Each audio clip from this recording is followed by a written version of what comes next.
मैं विकास सिंह चंद्रा आईएएस के प्लेटफॉर्म पे सभी का हार्दिक स्वागत एवं अभिनंदन करता हूं। सारे लोग दीर्घायु हों, यशस्वी हों, हर्षित रहें, खिलखिलाते रहें, मुस्कुराते रहें। बेटा आज हम लोग ईबीएस में एक नए टॉपिक पे चर्चा करेंगे जिसका नाम है ज्वालामुखी या वोल्केनो इरप्शन। बेटा ये एक ऐसा टॉपिक है जो सभी प्रतियोगी परीक्षाओं में इससे कहीं ना कहीं 1 से 2 क्वेश्चन आ ही जाते हैं। तो आपका ज्वालामुखी हो गया और आपका जो है भूकंप हो गए, इससे रिलेटेड। तो इस पे आज की टॉपिक पे हम लोग ज्वालामुखी पे बात करेंगे। देन इसके बाद हम लोग आपका सिस्मोलॉजी यानी कि आपका भूकंप पे बात करेंगे। तो अर्थक्वेक पे नेक्स्ट वीडियो में बात होगी। चलो हम लोग स्टार्ट करते हैं ज्वालामुखी। तो सबसे पहले आती है ज्वालामुखी है क्या, वोल्केनो होता क्या है। तो बेटा वोल्केनो क्या होता है कि इसके पहले आप जान लें कि होता क्या है। इसके पहले थोड़ा सा ऐतिहासिक परिप्रेक्ष्य में चलते हैं। तो आपको पता है कि जो हमारा सोलर सिस्टम होता है इसमें सन होता है और इसके किनारे किनारे सारे planet move around the sun elliptically वे। मतलब जो सन है उसके जितने भी ग्रह हैं वो दीर्घवृत्ताकार कक्षाओं में चक्कर लगाते हैं। जो पहला कौन हो गया, वीनस हो गया। अच्छा, इसके लिए मैं आपको एक ट्रिक बता दूं कि कैसे आपको सीरीज में याद करना है कि पहला कौन होता है, दूसरा कैसा होता है, तीसरा, चौथा, पांचवा। तो my very energetic mom, my very जेटिक mom just serve us noodle. My very energetic mom just serve us noodle. ये बेटा वो सीक्वेंस है जिसके तहत हम एक एक प्लेनेट को रखेंगे, एक एक ग्रह को रखेंगे। तो मैंने कहा ये सन हो गया, ये मेन दादा हैं, इन्हीं के किनारे सारे जितने भी प्लेनेट होंगे वो मूव करेंगे। तो पहला माई मानी पहला क्या हो जाएगा, मरकरी, सॉरी ये हो जाएगा मरकरी। एनर्जेटिक माई तो मरकरी, बेरी वीनस, माई बेरी एनर्जेटिक तीसरा हो गया आपका जिस पे हम लोग डिस्कस करेंगे Earth. My very energetic mom Mars,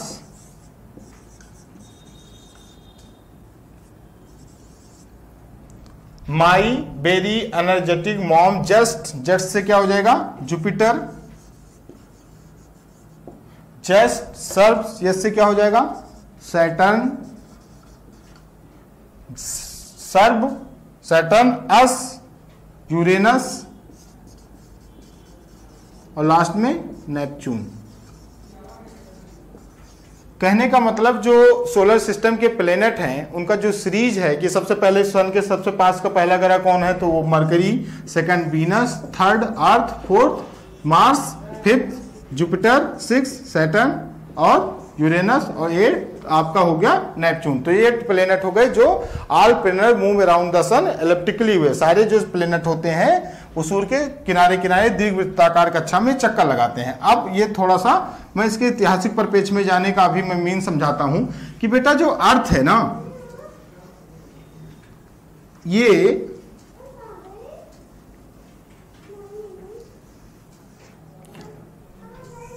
अर्थ हमारा एक आग का गोला जैसी संरचना थी।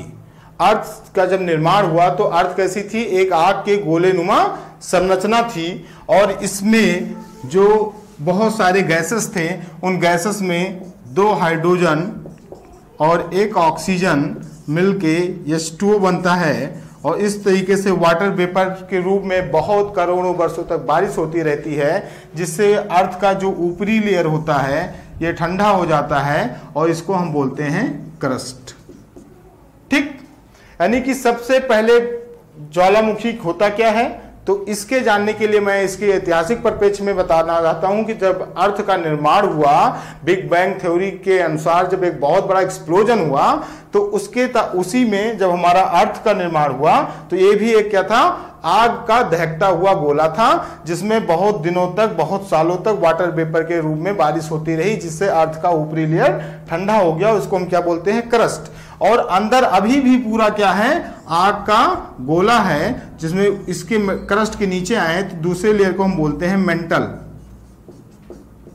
और लास्ट को बोलते हैं कोर, या इसको बोलते हैं परपटी, और मेंटल को मेंटल ही बोलते हैं, मेंटल को मेंटल ही बोलते हैं, और कोर को बोलते हैं क्रोड। तो इस पे अब अच्छे से चर्चा करते हैं। जो परपटी होती है बेटा, इसको देखें ध्यान से कि मान लो ये हमारी अर्थ है, यहां सारे पेड़ ओड़ हैं, यहां एक घर है, ऐसे ही। तो अर्थ का जो ऊपरी लेयर है ये क्या होता है? क्रस्ट होता है। क्रस्ट के बाद दूसरी लेयर जो आएगी वो क्या आएगी? मेंटल आएगी, और इसके बाद कोर आएगा जो इंटीरियर और एक्सटीरियर होगा, या आंतरिक क्रोड और बाह्य क्रोड। तो जो क्रस्ट है इसकी हाइट कितनी होती है, कितनी गहराई तक हम कह सकते हैं कि क्रस्ट होता है? तो बेटा जो क्रस्ट है इसकी एवरेज हाइट होती है 35 किलोमीटर। लेकिन अब चूंकि तो स्थलाकृतियों में बहुत वेरिएशन है, कोई चीजें ऊंची हैं, कोई नीची हैं, तो स्थलाकृतियों की वेरिएशन के अकॉर्डिंग, स्थलाकृतियों की वेरिएशन के अकॉर्डिंग देखें, मान लो ये हमारा अर्थ है ऊपरी लेयर, लेकिन यहां ओशियन है, यहां वाटर भरा हुआ है। तो जो समुद्र तल से जो एवरेज हाइट है वो कितनी होती है? वो यहां से लेकर यहां तक की पूरी 35 किलोमीटर होती है क्रस्ट की। लेकिन समुद्र तल के पास इसकी एवरेज हाइट होती है 5 किलोमीटर। समुद्र तल में क्या होगा? पानी होगा, और पानी के नीचे जाओगे तो इनफाइनाइट तक पानी तो होगा नहीं, पानी होगा, पानी के नीचे नीचे नीचे जाओगे तो फिर क्या हमको मिलेगा? धरातल मिलेगा, और उस धरातल में 5 किलोमीटर गहराई तक हमारा जो होगा वो क्या होगा? क्रस्ट। उस क्रस्ट के नीचे क्या होगा? मेंटल, और मेंटल के नीचे क्या होगा? क्रोड। और क्रोड भी दो होंगे, एक आंतरिक क्रोड, एक बाह्य क्रोड। तो मैंने कहा क्रस्ट पृथ्वी का कौन सा भाग है? जो ठंडा हो चुका है, जिस परत पे जीवन चलता है, जिसपे सारे जीव प्राणी रहते हैं और अपना जीविकोपार्जन करते हैं, वो क्या है? क्रस्ट है। अब होता क्या है देखिए, अगर अपर पार्ट ऑफ मेंटल और क्रस्ट दोनों को मिला लें तो अपर पार्ट ऑफ क्रस्ट और मेंटल इन दोनों की हाइट 200 किलोमीटर होती है। सिर्फ क्रस्ट की बात हो तो 35 किलोमीटर, और अपर पार्ट ऑफ मेंटल और क्रस्ट ये पूरा कितना होता है? 200 किलोमीटर। अब कभी कभी क्या होता है कि जैसे कुकर हो, कुकर देख रहे हो ना, खाने वाला, अगर दाल बना रहे हैं हम लोग, दाल में क्या होगा? हम गैस जला दिए, पानी वानी डाल के रख दिए। अब उसमें क्या होगा कि उसमें स्टीम बनेगा, भाप बनेगी, और भाप बनने के बाद वो सीटी लेगा, और सीटी लेगा तो गैस बाहर आ जाएगी। लेकिन हम उसे सीटी ना लेने दें, सीटी ना लेने दे तो क्या होगा? भाप का प्रेशर उसकी सीटी पे जाने लगेगा, और जब सीटी अगर ना लेगा तो इधर उधर आसपास में भाप क्या देखेगा कि कहीं अगर उसे आसपास में कोई ऐसी सरफेस मिल जाए जो कमजोर हो तो उसे फाड़ के वो बाहर आ जाएगा। और चाहे कुकर ही भी हो तो अगर उसमें हम लोग उसको सीटी ना लेने दे तो अल्टीमेटली वो क्या होगा? ढक्कन फट जाएगा और सारी दाल बाहर आ जाएगी। इसी तरीके से मेरे कहने का मतलब है कि बेटा चूंकि क्रस्ट तो ठंडा हो गया है, लेकिन इसके नीचे जो सेकंड लेयर मेंटल का है, मेंटल का है, इसमें क्या है? दहकता semi liquid form lava magma है, semi liquid form of magma, मतलब कह सकते हो अंगारों की नदियां, जिसमें सब दहकती नदियां बह रही हों, भाप हो और बहुत सारे चीजें हों। वहां का टेम्परेचर बहुत ज्यादा होता है, और इसकी हाइट लगभग कितनी होती है? तो 2900 किलोमीटर, इसकी 35 किलोमीटर क्रस्ट की। अब जो क्रस्ट होता है इसमें मेनली जो पाए जाते हैं, इसमें पाया जाता है सियाल और सीमा। सियाल मतलब सिलिकॉन और एल्युमिनियम, सिलिकॉन और एल्यूमोनियम, और सीमा, सीमा में क्या होता है? सिलिकॉन और मैग्नीशियम या आयरन बोल सकते हो। ठीक, तो इसमें सियाल और सीमा पाए जाएंगे, सिलिकॉन और एल्युमिनियम, और सिलिकॉन और आयरन। ठीक, यहां तक बात खत्म हो गई। मेंटल में क्या होते हैं, सब मैग्मा होता है, semi liquid form of magma होता है। और मैग्मा चूंकि यहां क्या है, टेम्परेचर बहुत ज्यादा है और ऊपर ये क्या है, पूरा कोल्ड हो चुका है। अब ये मैग्मा में कभी कभी क्या होता है कि जब इसमें भाप, जब इसमें स्टीम क्रिएट होगी तो ये प्रेशर जो है वो प्रेशर देखेगा कि जहां अगर उसे क्रस्ट कमजोर मिलेगी उस क्रस्ट को फाड़ के वो पूरा मैग्मा बाहर आ जाता है और यही मैग्मा ठंडा होके लावा कहलाता है। इसका मतलब मैं सबसे पहले क्या समझ गए। अब देखें ज्वालामुखी क्या होता है। तो ज्वालामुखी क्या होता है कि धरातल के नीचे उपस्थित सेमी लिक्विड पृथ्वी के धरातल के नीचे उपस्थित अर्ध द्रवित गर्म लावा का परपटी को फाड़कर बाहर आने की प्रक्रिया ज्वालामुखी उद्गार कहलाता है। मतलब मैंने आपको सबसे पहले बताया कि जो अर्थ हमारी थी ये कैसी थी, पूरा एक आग का गोला जैसी संरचना थी जिसमें बहुत दिनों तक क्या हुआ कि अपर पार्ट में वाटर की छोटी छोटी वाटर वेपर में बारिश होती रही, जिससे क्या हुआ इसका ऊपरी लेयर ठंडा हो गया, लेकिन नीचे का अब भी लेयर जो मेंटल है और कोर है वो दहकती आगों का गोला है। और ये मैग्मा जो है, जब मैग्मा में क्या होता है, प्रेशर क्रिएट होता है, तो प्रेशर सोचता है कि जहां पर तुम्हें क्रस्ट कमजोर उसको मिलेगा उस क्रस्ट को वो फाड़ के अचानक जो मैग्मा है वो बाहर आ जाएगा। और इस प्रक्रिया को क्या बोलते हैं, ज्वालामुखी उद्गार कहते हैं। समझ गए ना। अब देखो इससे रिलेटेड जो बातें हैं बेटा, होता कैसे है। मान लो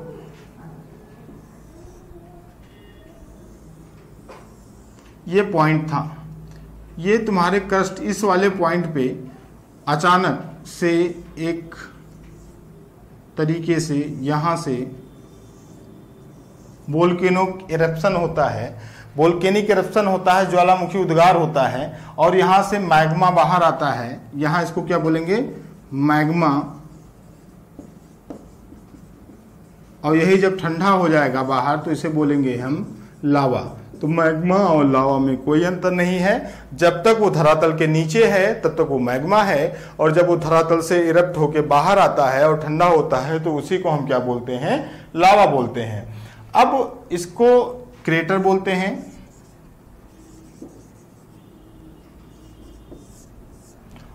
इस मुख को क्रेटर बोलते हैं और इसको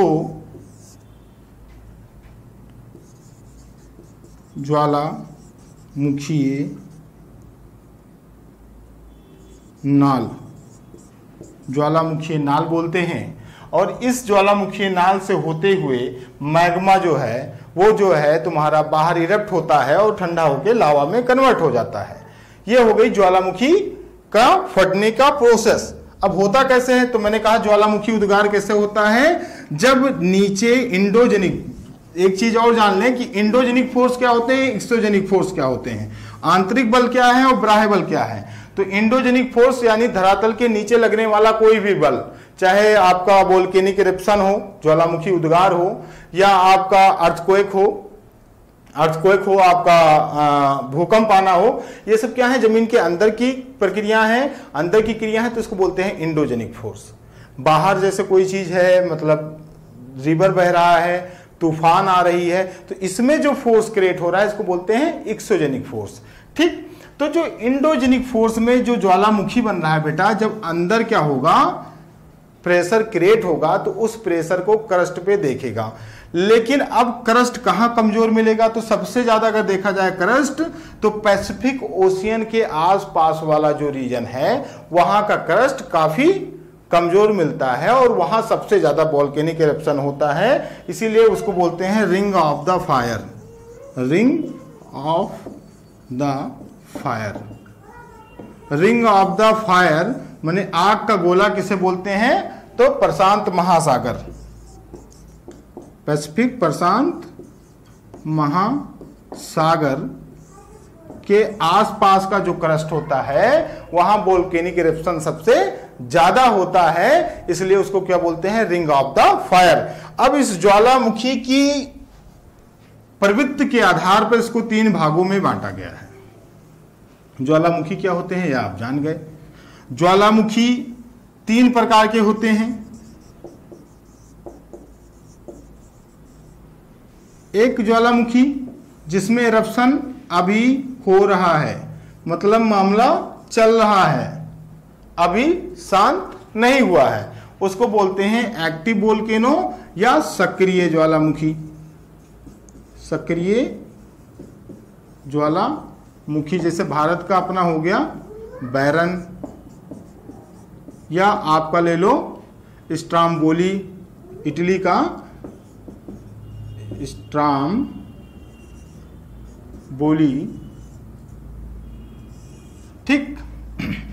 और दूसरा होता है सक्रिय ज्वालामुखी हो गया, दूसरा होता है स्लीपिंग वोल्केनो, मतलब ऐसा ज्वालामुखी जिसमें उद्गार हुए कुछ समय हो गया है और लेकिन पॉसिबिलिटी है कि इसमें अभी उद्गार होने की चांसेस है। मान लो कोई ज्वालामुखी में क्या हुआ, इरप्शन हुआ, अभी लावा सारे उसके मैग्मा बाहर आए, लावा सब जम गए, अब अभी उसमें क्या है, शांत है, लेकिन अभी चांसेस बनते हैं कि इसमें फिर से कभी वोल्केनिक इरप्शन हो सकता है। उसको बोलते हैं स्लीपिंग वोल्केनो, यानी जो सो रहा है, सोरा हुआ आदमी मर तो नहीं गया ना, उठ सकता है ना, तो स्लीपिंग वोल्केनो को क्या बोलते हैं, विषुप्त ज्वालामुखी।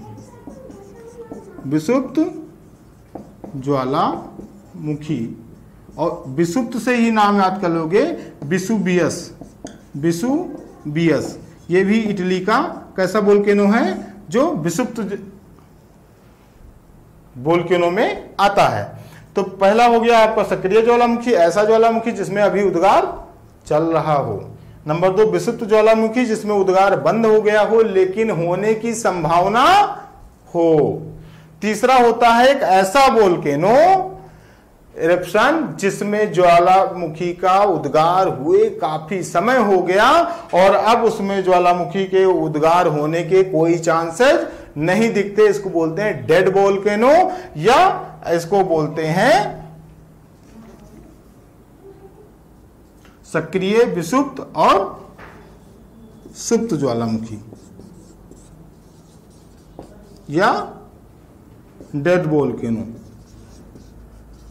ये आपका कौन सा है, तो ये आपका है